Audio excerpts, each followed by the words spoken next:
Shalom, जय मसीह की, hallelujah, praise the Lord. प्रभु आप लोगों को बहुत आशीष दे। मैं आपका वेलकम करता हूं फिर से अपने पॉडकास्ट में, हार्ट टू हार्ट में। दिल से दिल की बात कि हमारा रिश्ता परमेश्वर के साथ कैसा है। आज हमारे साथ बेटी अवनी है अपनी फैमिली के साथ, और परमेश्वर ने उसके जीवन में, उसके परिवार में एक बहुत बड़ा कार्य किया है। और इस गवाही में हम देखते हैं कि परमेश्वर ने कैसे उन कामों को किया जहां उसकी रिपोर्ट्स ने, डॉक्टर्स ने, साइंस ने उसकी बीमारी के लिए जवाब दे दिया था कि असंभव है इसको ठीक करना, लेकिन परमेश्वर ने उस परिवार के जीवन में काम किया। और आज ये परिवार हमारे संग अपनी उस गवाही को बांटने आया है। और ये गवाही इन्होंने उस विश्वास के साथ ली जहां इन्होंने वचन को लिख लिख कर उसकी घोषणा करनी, कई हज़ार बार लिखकर घोषणा करनी शुरू करी। और उससे इन्होंने उसके फ्रूट को देखा कि इन्होंने अपने बच्चे की चंगाई को, उसके साथ साथ पूरे परिवार के जीवन को बदलते हुए देखा है। और साथ ही परमेश्वर ने उनको उन कर्ज़ों से भी आज़ाद किया जो उन्होंने उन हॉस्पिटल्स के बिल्स पेड कर करके अपने ऊपर कर लिए थे। और परमेश्वर का हम धन्यवाद देते हैं इस बड़ी ब्लेसिंग के लिए।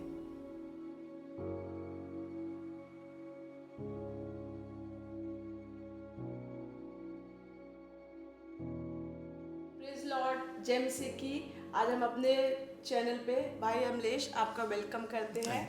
और हम इनके जीवन से देखते हैं कि परमेश्वर ने इनकी बेटी के ज़रिए एक महान काम को किया है। ये बताएंगे अपनी गवाही में कि किस तरह से परमेश्वर ने इनकी बेटी को मौत के मुंह से, मौत के बिस्तर से एक नया जीवन दिया। जहाँ सब डॉक्टर जवाब दे चुके थे, वहाँ परमेश्वर ने एक महान कार्य इनके जीवन में किया। भाई आप अपनी गवाही बताएं, हम बहुत उत्साहित हैं आपकी गवाही सुनने के लिए। ठीक है, जय मसीह की सबको। मेरा नाम अमलेश कुमार है। मैं उत्तर प्रदेश हरदोई से हूँ। और मैं प्रभु को, हमारी बेटी बहुत ज़्यादा समस्याओं में थी, और समस्या इतनी ज़्यादा थी कि कह नहीं सकते कि डॉक्टर लोग भी हाथ खड़े कर रहे थे कि ये बेटी ठीक नहीं हो सकती है। आज बेटी 7 दिसंबर 2024 से नॉर्मल बुखार था। और नॉर्मल बुखार से मैंने मोहल्ले में, दिल्ली में ही रहते थे दक्षिणपुरी में, तो हम मोहल्ले में इलाज कराया। 1 हफ्ते तक इलाज कराया, पर कोई विशेष आराम नहीं मिला और समस्याएं बढ़ती चली गई। 15 दिसंबर 2024 को मैंने हॉस्पिटलाइज करा दिया। उसके बाद अम्बेडकर नगर हॉस्पिटल में कराया, वहाँ भी कोई आराम नहीं मिला। उसके बाद मैंने जीवी पंथ में कराया, वहाँ भी कोई आराम नहीं मिला। उसके बाद लोकनायक में कराया और समस्या बढ़ती चली गई। तो मैं दिल्ली में सिर्फ हम और हमारी बेटी और वाइफ रहती है, और हम मेट्रो में प्राइवेट नौकरी करते हैं। तो उन चीज़ को, जब बेटी मेरी परेशान थी तो हमारा दिमाग खुद काम नहीं कर रहा था। हम और वाइफ 2 ही लोग थे, तो काफ़ी परेशान थे कि क्या किया जाए, कोई सपोर्ट करने वाला नहीं था। तो उस चीज़ को देखकर घर परिवार में पता चला, तो वहाँ से बार बार फ़ोन आ रहे थे कि आप लोग वहाँ अकेले परेशान हो रहे हैं, तो आप गांव लेकर चले आएँ, यहाँ भी अच्छे अच्छे हॉस्पिटल हैं, हम वहाँ दिखवाते हैं। और फिर तो हमने कहा ठीक है आते हैं। तो उसमें लोकनायक में रखा 36 घंटे, पर 36 घंटे में उसको कोई भी आराम नहीं लगा। तो मैडम लोग जो थे, बुखार ही नहीं उतर रहा था, बोलने की दवाई पिला दी, उतर जाएगा। पर बेटी दर्द के मारे तड़प रही थी, तो उसका तड़पना मेरे से देखा नहीं जा रहा था। तो मैंने उसी दिन शाम को मैंने उन लोगों से बोला मेरी छुट्टी कर दो, तो बोला छुट्टी अभी नहीं हो सकती है, क्योंकि इसका पेपर बनेगा, उसके बाद ही कुछ हो सकेगा, हमको तब तक तो दम निकल जाएगा। तो मैं बिना छुट्टी कराए अपनी मर्जी से बेटी को हॉस्पिटल से निकाल दिया। उन्होंने बोला कि आप साइन कर दो, ले जा रहे हो, घाटा मुनाफा जो होगा वो तुम्हारा होगा, कोई बात नहीं। मैंने एम्बुलेंस करके मैं लखनऊ चला गया। लखनऊ गया तो वहाँ घर परिवार के लोग मिल गए, तो मैंने हिमालय हॉस्पिटल में भर्ती कराया। वहाँ उन्होंने घंटे 2 घंटे देखा, पर उन्होंने बोला कि अब आईसीयू में रखना पड़ेगा। बेटी को हिमालय हॉस्पिटल के अंदर आईसीयू में रखा। आईसीयू में रखने पर उन्होंने क्या दवाई दी क्या नहीं वो तो वो लोग समझे, पर 3 घंटे के बाद उसका बुखार उतर गया। तो मैंने सोचा कि वहाँ इतना परेशान थे, पर यहाँ आने से बुखार तो उतर गया। पर उन लोगों ने क्या दिया पता नहीं, पर बुखार उतरा तो मेरे को थोड़ा लगा कि यहाँ लाभ मिल जाएगा। उन लोगों ने 11 दिन आईसीयू में रखा, और 11 दिन आईसीयू में रखने के बाद फिर नॉर्मल वार्ड में रखा। और नॉर्मल वार्ड में रखा, फिर उसके बाद थोड़ा सा आराम लगा, क्योंकि बेटी अपने आप बैठा ले, तो बैठ गई, तो देख के अच्छा लगा। 25 दिन हिमालय में रखा। उसके बाद उन लोगों ने बोला कि इस माहौल से आप घर ले जाएं तो और बेहतर हो जाएगी, ये ठीक है, लेकर जाते हैं। तो उसको लेकर घर पे गई, 1 हफ्ते घर पे रखा और समस्याएं और बढ़ रही थी कि वो अब जो थोड़ा बहुत खा पी रही थी वो भी खाना पीना छोड़ दिया और बात करना भी कम कर दिया, तो उल्टी पुल्टी ज़्यादा होने लगी। तो उसके बाद 1 हफ्ते बाद हमने फिर से वर्धमान मेडिकल कॉलेज में भर्ती कराया। वर्धमान में भर्ती कराया तो उन्होंने भी 1 हफ्ते आईसीयू में रखा, उसके बाद फिर नॉर्मल में रखा, तो उन्होंने भी काफ़ी पैसा ले लिया। और पैसा लेने के बाद फिर वहाँ से थोड़ा सा आराम लगा, तो मैं उन्होंने बोला कि अब घर ले जा सकते हैं, अब ये खाए पिएगी और आरडी के द्वारा जो नली डाली थी उसके द्वारा ही खाती रहेगी और आपको आराम मिल जाएगा। तो ठीक है, तो वहाँ से फिर घर लेकर आए और घर पे लेकर आए तो उस समय पैसा मैं करीब 7-8 लाख के करीब लगा चुका था और समय धीरे धीरे 2 महीने के ऊपर हो चुका था।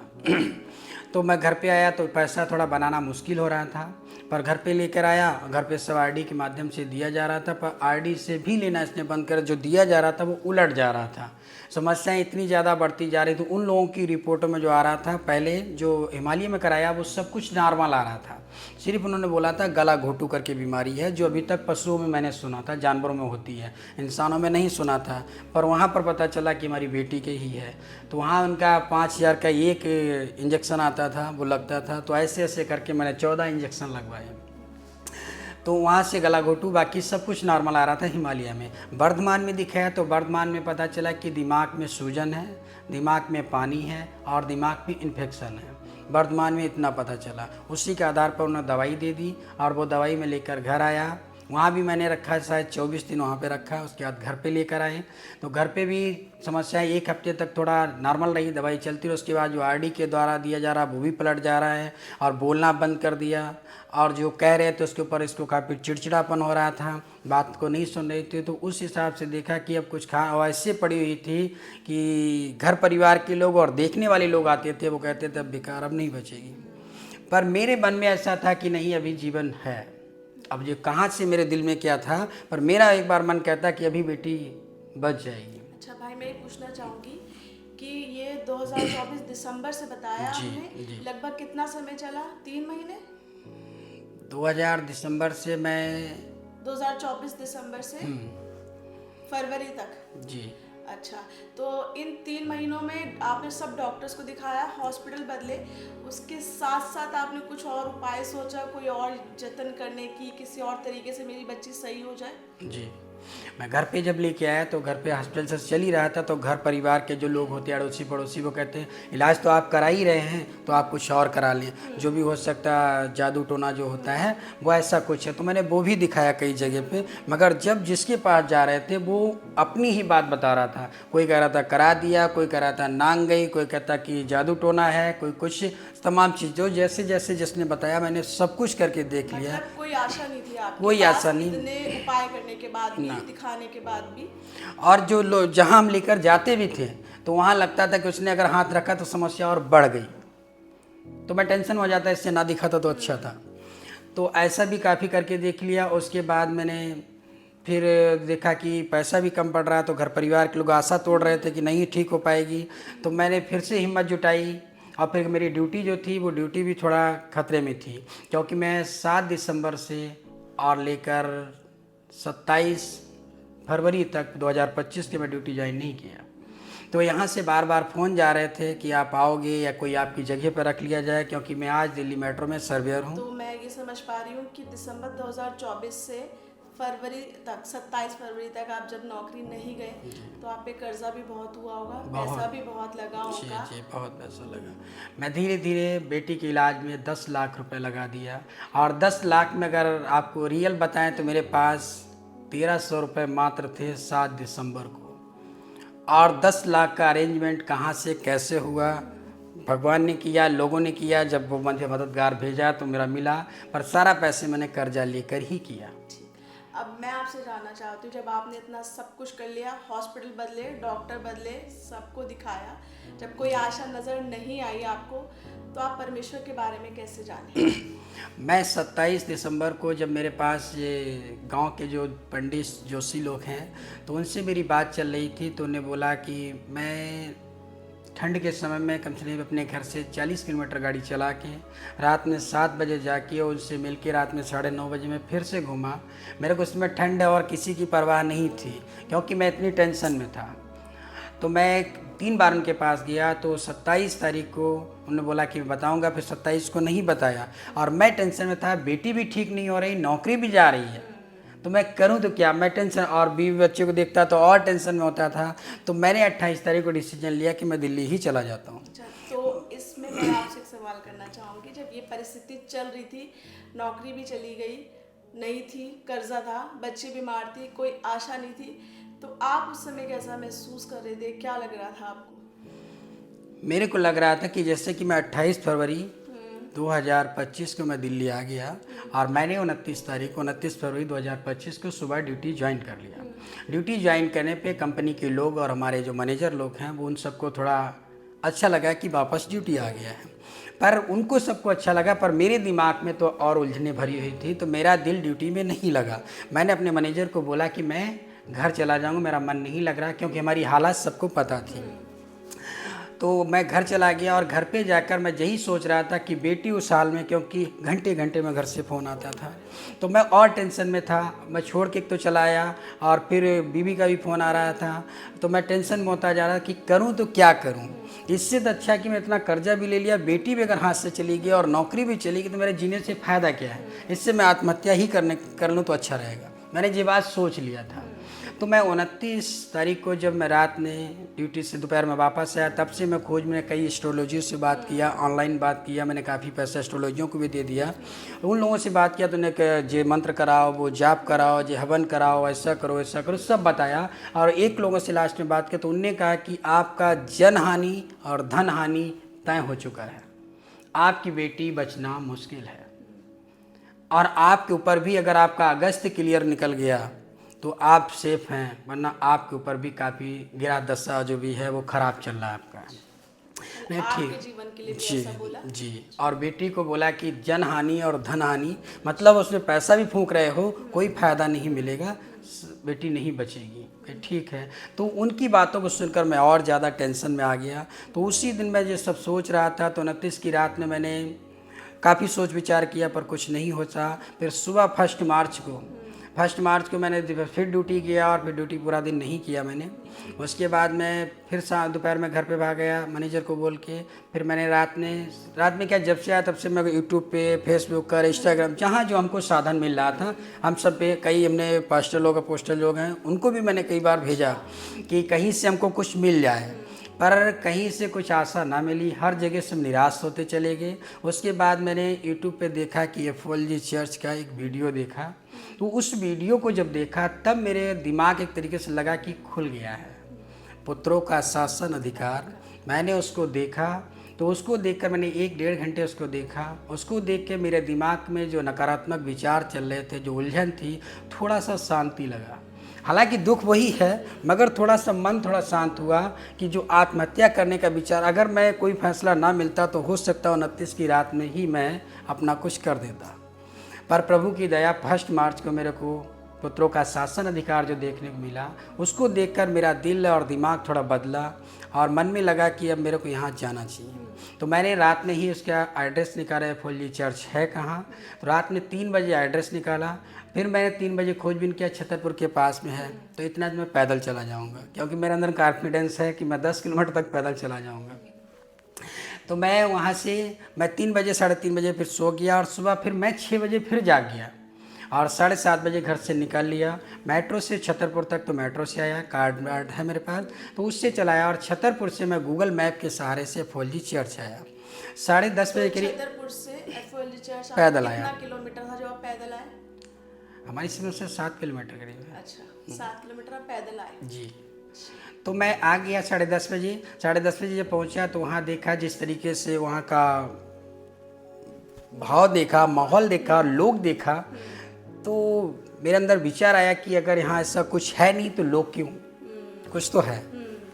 वो सोचकर मैं सीट ले लिया, और सीट में और जो सिस्टर लोग हैं, आज जैसे जानता उतना मैं जानता नहीं था जी, सिस्टर लोग इतने प्रेम से क्यों बात करती हैं, क्योंकि जितना प्रेम वहाँ दिया जा रहा है शायद मुझे और मेजॉरिटी में नहीं मिला है।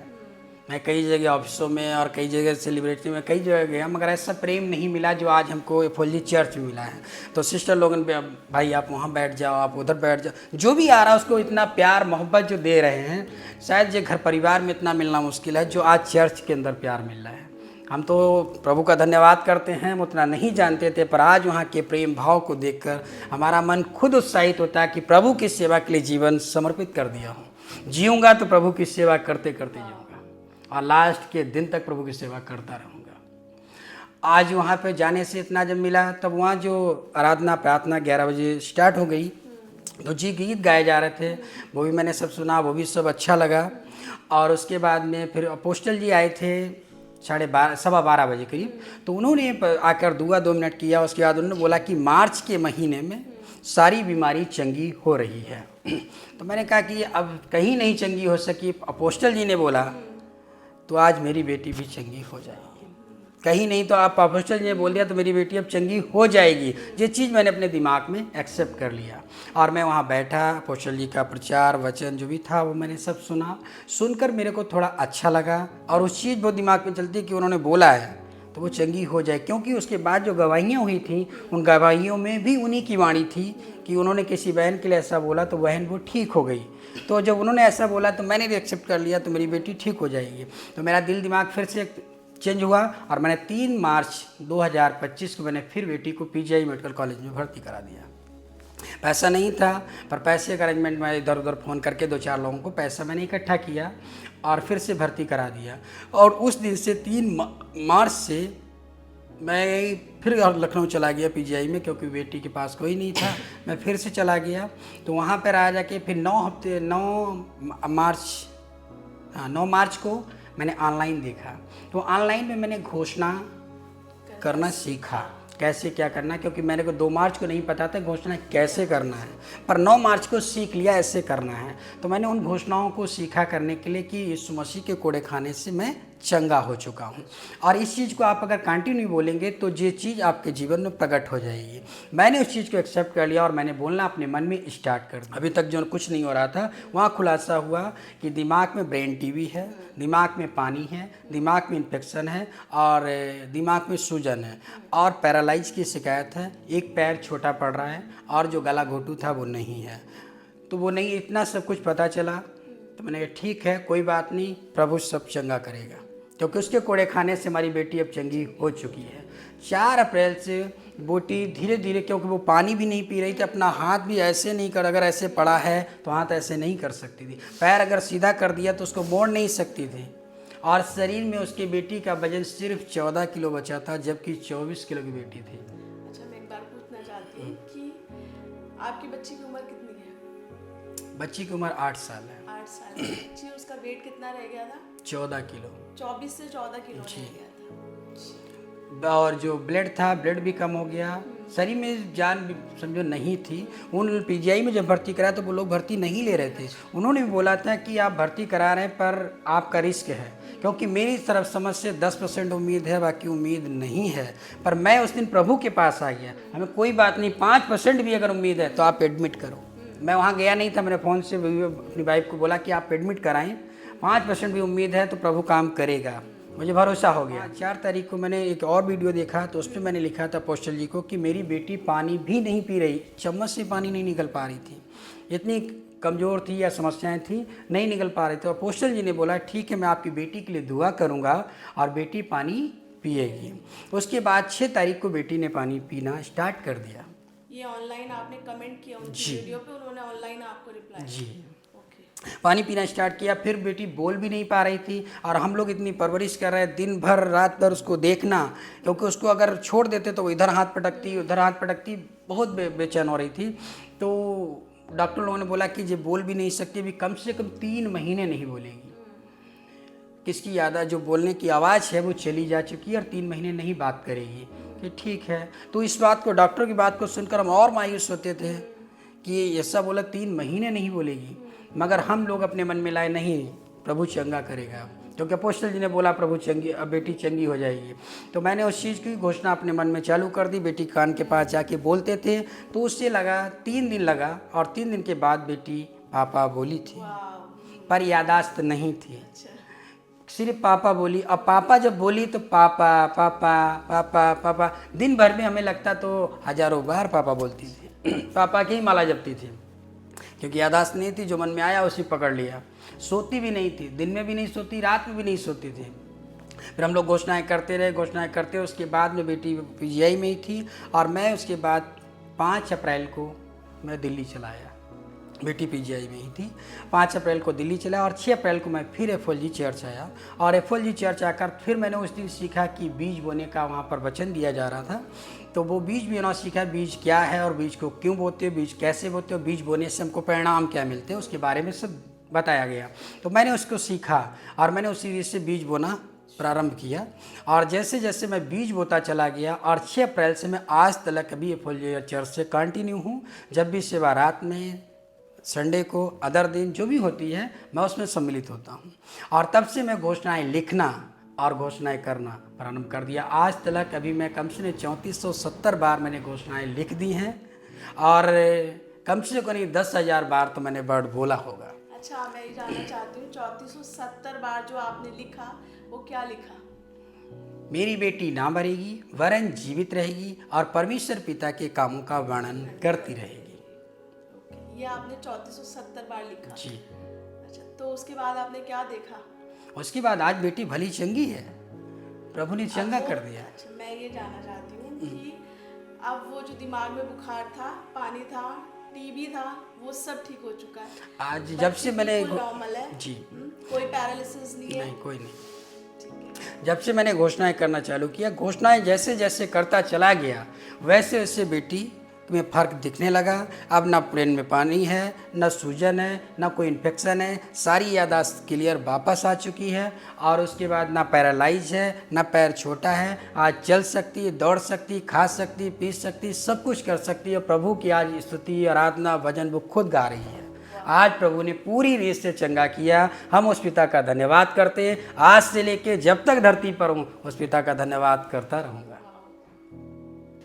मैं आपको ये चीज़ दिखाना चाहती हूँ कि जब हम एक वचन पर अडिग खड़े हो जाते हैं तो वो वचन किस तरह हमारे जीवन में काम करता है, वो कैसे, उसका प्रतिफल हम कैसे देख सकते हैं। मैं दिखाना चाहती हूँ जो इन्होंने बताया अभी कि एक वचन को इन्होंने 3470 बार लिखा है, मेरी बेटी ना मरेगी वरन जीवित रहेगी और परमेश्वर के कामों का वर्णन करती रहेगी।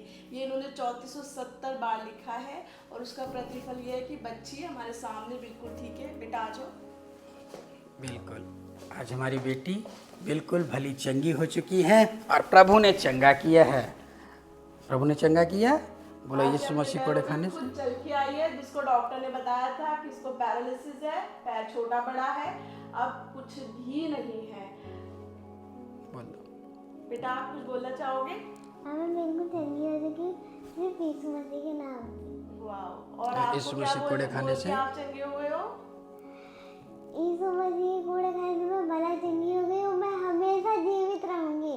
आमीन। अब मैं आपसे एक सवाल करना चाहती हूँ कि जो आपने बताया कि कर्जे, बीमारी खत्म हो गई, लेकिन आपने बताया कि आपके ऊपर कुछ कर्जा भी इस दौरान रहा जी। तो अब आप उसमें कर्जों से आज़ाद हो चुके हैं या अभी भी वैसा ही है?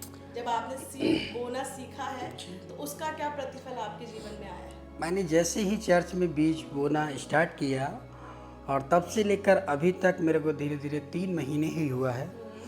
और 3 महीने में जो ज़िंदगी पहले जी रहा था, उस ज़िंदगी से काफ़ी बेहतर ज़िंदगी जी रहा हूँ। सुकून से खा रहा हूँ, सुकून से कमा रहा हूँ, और बीवी बच्चे के साथ रह रहा हूँ।